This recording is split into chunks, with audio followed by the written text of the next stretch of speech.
Hello and welcome back. So we're going to talk about the Orion, or as I say, Orion starseeds, and some of the beings that exist out there in the beautiful star system of Orion. And I really love Orion souls. They are so beautiful in their strength. You know, they are very, very logical people, but they have a lot of emotions that they really just push down so deep to give that appearance of being strong. They are so ancient in wisdom that, you know, while they're here, they're always those people that you can go to for any kind of advice. They're also very loyal people. They're not going to spew all of their emotions out there in friendships or, you know, in relationships, but they will stand by your side. They're the types that will run out the door and like have your back at any given moment if you're in a jam. They also are like the outdoorsy type. They love being outdoors because it reminds them of home. You know, a lot of them did live outdoors in a lot of the places there in that star system. As of all of the places that I know of, there are 5, and I did cover quite a few of them in the Starseed blog at www.starseedchildren.blogspot.com, and then I transferred that material over to Alura's Angels. One of them was the blue avian race, which my son Alexander is, and I'm telling you, there aren't a lot of souls that come from there. It is really, I guess I would say it's really difficult for them while they're here because they are so emotional. You know, it's hard enough for anybody of an otherworldly soul type to cope with the harshness of this reality. I don't think that we can say that there's one of them that really ever totally adapts. You know, everybody that comes from some other place, it doesn't matter, you know, what dimension or where, they have conformed, a lot of them, if they've had a lot of lifetimes here, to the perspective of the human race, which is why it's hard for them to leave. But when it comes to that emotional connection with Earth, it's so hard for them to make it. They never feel really quite at home here. So when you have a newer starseed that comes, like they just come from, you know, someplace out there in the stars, and they incarnate here more recently, like with, let's say, within the last 10 years, it's devastating for them. Like they can literally not handle it at all because it's harsh. You know, maybe if they would have come some time ago, maybe about 25 years ago, 30 years ago, they would be able to cope with it a little better because there was still politeness and social courtesy, and people did have more of that nostalgic, sentimental type personality back then versus what it is like today. Today it is harsh and really rude, and people are all out for themselves. They're so self-absorbed and so self-focused, you know, that they aren't really caring about one another. You know, you go out in public and you'll be in line, and if you accidentally see someone kind of move to the side and you go ahead, not realizing they were waiting, like they will literally chew your head off instead of you just saying, hey, excuse me, I'm so sorry, I didn't know you were there. They don't even care. You know, a good example of how society has gotten, my friend and I went to the zoo once, you know, and we were standing in line, and like we were there first, and this other family came up behind us and started screaming at us that they were there, and we're looking at each other like, wait a minute, no, we were.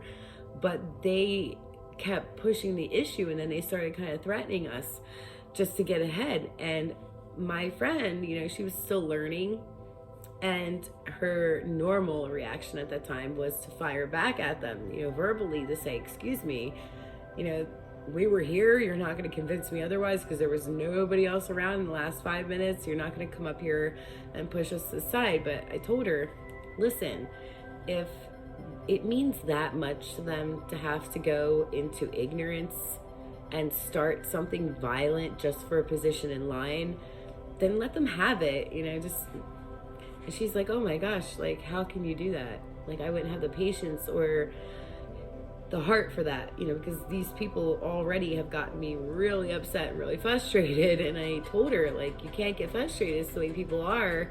You have to just move aside for them because they're lost. You know, they don't want to hear anything they have to say. You could be so nice, or you could be rude back, and it's not gonna, you know, get any different effects. So why even give them your power in either instance to sit and, you know, argue the point, or even to defend yourself nicely? It's better just save everyone the aggravation and move to the side. Plus, there may be a very good reason as to why you're supposed to be delayed, you know, in line. Maybe the whole situation is happening for a reason, to pull you out of the line for some reason that's leading you to something, you know, far more important. And so with that, you know, you have to look for those signs and not question the universe as to why is this happening to me, but to say, okay, this is happening for a reason. And I'm not going to give my power to anyone else. I'm going to just let them go down their path. This is leading me to something else. I know it. And be at peace, be still, be good, you know? So if more human beings could be that way, they would have more love and more warmth, but they don't. And so it's stuff like that. It's even like the little bullies at school. It's little things. So just to give you an example of how Alexander is, you know, for a minute. Alexander is so cute. I'm sure that this won't be as cute to some people that he comes across when he gets older. As a baby, it's really adorable. And I know that as he grows into his adulthood, should I be here that long, I'll probably still think it's cute then too, because I feel the same way that he does. I just react differently. So let's say that I have been around him all day, but I decide to go to another room. Like, he will flop on the floor and cry his little heart out because he feels abandoned, like just for 2 minutes. And he'll go through all these thoughts in his mind of, why doesn't my mom want me with her? What did I do wrong? What's wrong with me? Why did she leave me here? Is she coming back? She's never coming back. Oh my gosh. And then I'm thinking, wow, this is really extreme because I've only been gone for like a minute. So I come back and I'm like, oh, it's okay, Alexander, you know, come with me. And I have to take him with me. Or I'll try to dart as fast as I can down the stairs to get something. And I'll have to tell him, Alex, it's okay, Mom, you'll be right back. I'm just grabbing something. And as I'm saying that, I'm like flying down and back up again, because I know he's going to try to climb every single stair to follow me, only to find that I'm going right back up again. And he's just going to go right back up again. All that energy and that physical activity is, you know, it's going to wear him down just to follow me up a flight of stairs and back. So it's like, well, why don't you just wait here and relax and, you know, let me go real fast. I'll come right back, I promise. But even then, just moving out of the room, it hurts his feelings. It really does. Things like that. And another example I can give you is that if he likes something and he doesn't get it, you know, he's not thinking in his mind, this is what I want when I want it. He's thinking, but I like it. Why can't I have it? What's wrong with me not having it? Am I not good enough to have it? And then he gets very insecure. And so he doesn't take the answer no really all that well, but not like in an angry sense. It's just that right now he can't speak because he's still very little. And so he's trying to explain through body language.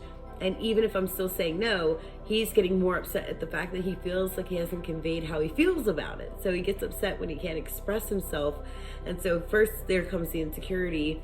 And then second comes in, she didn't understand a word I was saying. She doesn't really understand me. I'm so misunderstood.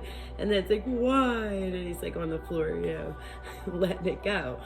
So these starseeds, especially from the blue avians, are like that. They are so super sensitive. Like, even if you met them from their incarnations way back, which there aren't a whole lot, but for those that have traveled through time and the new ones that are here now, they are the most sensitive beings there ever were. And I compare that a lot to angels, because angels are the same. Like, we don't understand why people don't like us. We don't understand why something can't be this way, you know, or if we feel a certain way and no one understands it, it's like, well, how don't you understand? Like, you know, I'm explaining it. Why don't you get it? And there's this feeling of just being so disconnected from everyone and everything and feeling so very alone, even with those that are around. And that is a very, very sad feeling to carry, because you really do feel so separate. And I know blue avians feel that way too, because even though in their world they're used to being alone for a lot of the time, they're still very connected to the people in their environment. They really are.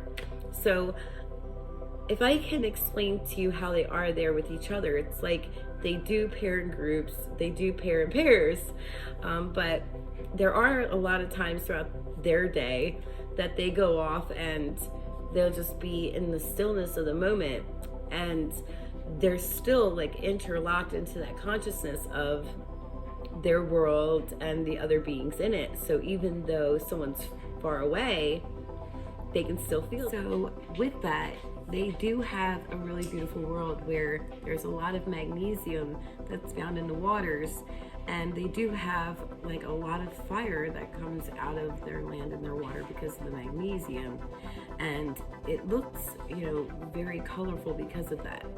There's a lot of bioluminescence in the water, and so if you can imagine like a milky color in the water, and then there being flames, and then a lot of colors underneath that just kind of flash underneath that milkiness, it's actually really, really pretty. They have a lot of trees, a lot of big trees, bigger than the redwoods in California, if you can imagine anything bigger than that. And for their race, they do stand pretty tall. They stand anywhere from 8 to 10 feet, sometimes up to 13 is the tallest. So they are a lot bigger than most human beings here on this planet, and they are really, really thin. Some are strong thin, so you can see like that it's a slender build, but they do have like a tone. And for the facial features, I think I said this in my blog, but a lot of people have them depicted with the most goofiest looking artwork online. I think I've seen it all, like Googling things to see, you know, what other people's thoughts were in regards to stuff. And I saw like some pictures, they just looked like people with feathers and a beak, and it kind of reminded me of this show I used to watch when I was little. I'm trying to think of what it was called. It'll come back to me, but it was really funny. And I thought to myself, wow, you know, it's very creative. And I'm sure, you know, while it doesn't apply here, you know, it does apply to other places. There are other beings that resemble, you know, very animalistic looking humans. But for this particular race, they're very human in appearance, very fleshy in tone, a little bit more on the whiter side. And sometimes, depending on what region they live in on the planet, it might have just a blue tinge to it. They also do have, you know, very long arm spans, and on the arms there are wings, but they fold up underneath, so it looks maybe just like a flap of skin at first, and then it just kind of extends out because there's a muscle there that they use to pull, you know, it down. So when they go into flight, and they are really lightweight. You would think for their height that they would be like extremely heavy, but they're not. The way that they're built up, like here we have a lot of different minerals that make up our bodies. There it's different for them. They're far lighter. The gravity is a lot different there too, so they're able to take flight. I don't know if they're able to do that in other environments though. I would have to look into that, but as far as what I could see there, they were pretty easy, you know, in their flight capabilities according to their weight and, you know, the gravitational situation in their world. I also could see that they're a very strong collective. They are people that like to band together and do everything together except during meditation. Sometimes they just do that with their partnered mate, or they'll go off alone by themselves.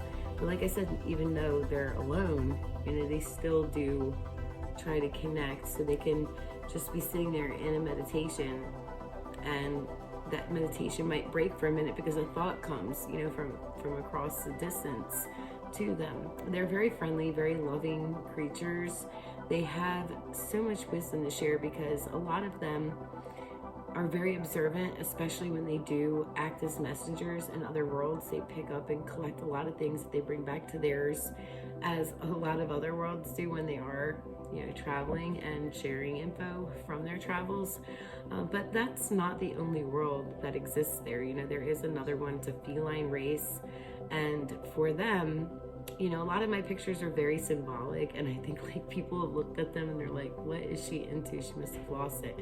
Not really. You know, what I have made is very symbolic for what I'm trying to express. But for those that are from Orion, that are of a feline likeness, it's mainly just like right in here.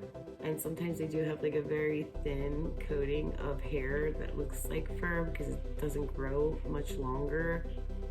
If you have ever heard of the stuff that's on a baby, I think it's called lanugo. I might be wrong, but babies are born with a very thin layer of white hair. It comes right off, but they have it in utero to protect them in the womb. And so they have something like that. It's like a very, very thin, very, very, very thin layer of hair that is just so baby fine and so close to the skin. Also, they do have like very thick, very coarse hair, which could be likened to a lion's mane. But if you've ever seen humans here that have had hair that's just, it's not dry, but it's just very coarse. I wouldn't say like African American hair, which is quite beautiful, but it's like a combination of that and Caucasian hair. So I don't know really how to explain it, but it's really, really beautiful, and it's very fluffy, and it's very, very soft.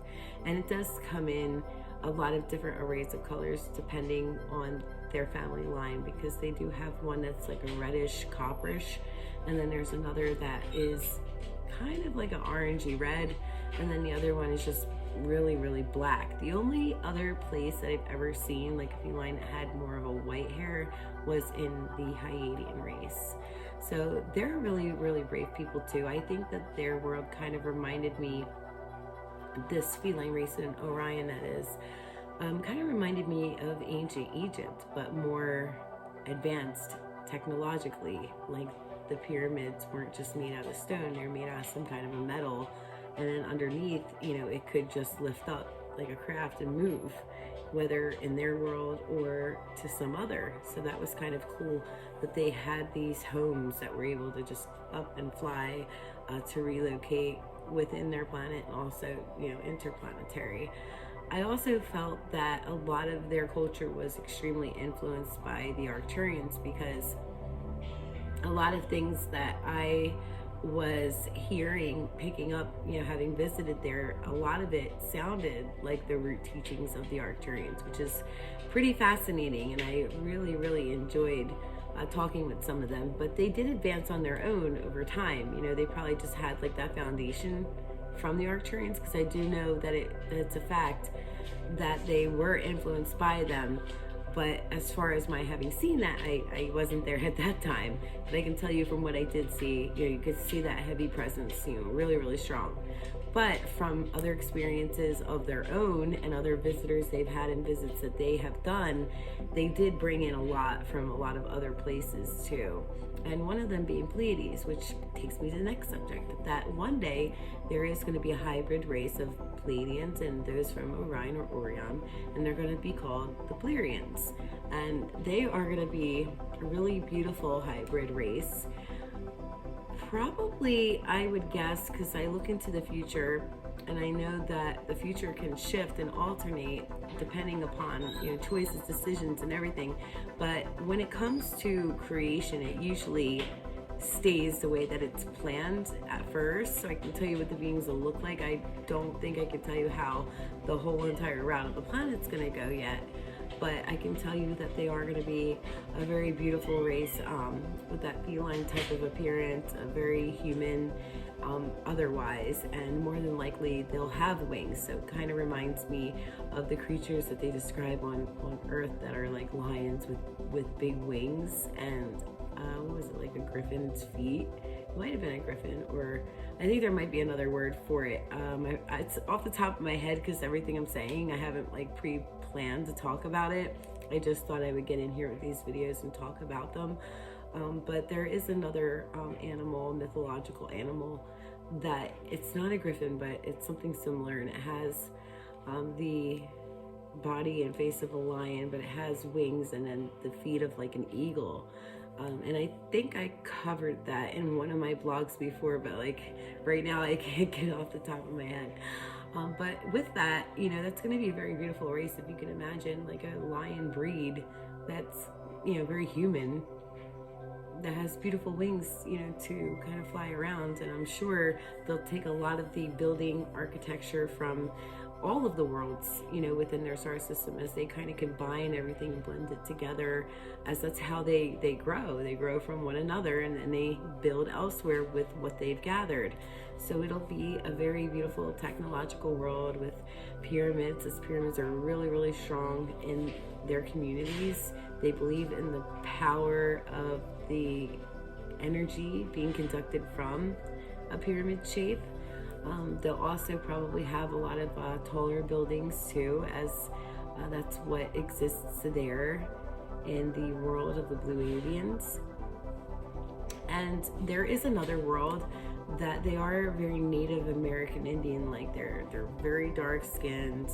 I wouldn't say like on the darker brown side, but darker than an Indian, but not as dark as an African American. So they're kind of in the middle of that. It's very beautiful though. It's like a mahogany, and they have very, very, very long hair, and they don't wear a lot of clothes because they don't need to. Their world is natural. Now they have the ability to build advanced things, and they do have a city in their world that is advanced, but the rest of everything all around them they've kept completely natural. Just beautiful forests that a lot of the people just live in. They rest, they fall asleep wherever they want to, under trees, by waterfalls, which reminds me that the blue avian race also has a lot of waterfalls. Their world, it just has like pieces of land with buildings, some little islands of land that have, you know, nothing just but trees that they rest in. And then there's a lot of lakes and one ocean and a lot of waterfalls, you know, that just come down. And again, it's like that white color. But in this other place in Orion, it just is very, very natural. It reminds me a lot of Earth, but just different colors. Like the trees are not the color green that you see here. It's more like the evergreen trees that we have here, that color green. Their grass is the same way. They do have a lot of plains. I haven't seen a whole lot of mountains. There's one range, but in the area that I was in, because I haven't explored the entire world, but the area I was in was all plains. I've only ever heard of the mountain. I never actually saw it. I was told that by a messenger that did spend some time there, an angel that isn't known, you know, worldwide, obviously, because there are so many of them. They just, you know, aren't named. They've really focused a lot of attention on specific angels in this world, I've noticed, which bothers me because there's just so many, but people call upon only certain ones, you know, because those are the ones that they've positioned, you know, astrologically, in astrotheology, and also in the churches to cover up other gods, to make them lesser than what they actually really are, which they just make them, you know, messengers that work for a god rather than actually being demigods themselves. Well, they're not demi, I would just say lesser gods, because their children on earth would be demigods, but you know, that's a whole other story. So those are the worlds in Orion that I know of, and one race that I know that will come to be. And I think that they're really beautiful people. There's so much more information to go into, but unfortunately, you know, we don't always have a whole lot of time. We'll touch base more on these subjects again later on as we close out the videos, but this is just kind of introducing you again to these races, as I know those of you that are in this webcast or webinar have already read the blogs and probably are already familiar, but maybe just haven't read them lately and forgot some of the info. So this is just touching up on that and bringing us back around full circle, as we'll get into some lengthier videos towards the end. But I really love talking about the subject. It's something that, you know, people don't really get to talk about. There's a lot of secret teachings. Like, for an example, when it comes to one of the other star planets in Orion, there is actually a goddess that they worship there who is one of the daughters of the Most High, which is pretty interesting because here she would be considered an angel if they categorize her through like Christianity, because she isn't, you know, the God, but she is a God, you know, nonetheless, just like most angels are. They're children of the Most High. And so they don't get their proper respect, you know, where it's due here. But out in other worlds, you know, depending on who owns it, who is given to as a principality or dominion, they do get to be the God over their planet, just like, you know, the creator of this planet actually is the God of this planet. They just cover it up and disguise it a lot. But out there, you know, she is a really beautiful being, and it's just full of love, and that's for the blue avian race, which is probably why they're so very sensitive, because it's a very feminine energy that rules that planet, and it's all about nurturing each other, compassion, being understanding, and that's a very, very heavenly way, you know, of teaching a people, which is how it should be, you know, for the most part. But unfortunately, a lot of things got messed up in a couple of different places, maybe not as bad as here, but in some. And what I can say is that's why, you know, angels are very sensitive, always loving, because they get that from heaven. And the blue avians are the same, because that's where they've got it from too, having a goddess. And that goddess does interact. She does interact with the people, and she does take care and nurture her planet, and hasn't hidden herself away like, you know, this god of this system has. But Orion, or Orion, has a really beautiful nebula. I could tell you that it's got so many different colors and gases, and there are other planets that are there. I know of the 5 specifically because of the information I have. I haven't explored, you know, every single place in every place in the universe or anything, but from what I do have, these were the ones that I became the most familiar with. So thank you for watching. I love you all so very much. I look forward to going into some of the deeper info toward the end, and thank you for signing up. Yeah, I'll see you next video. Bye-bye.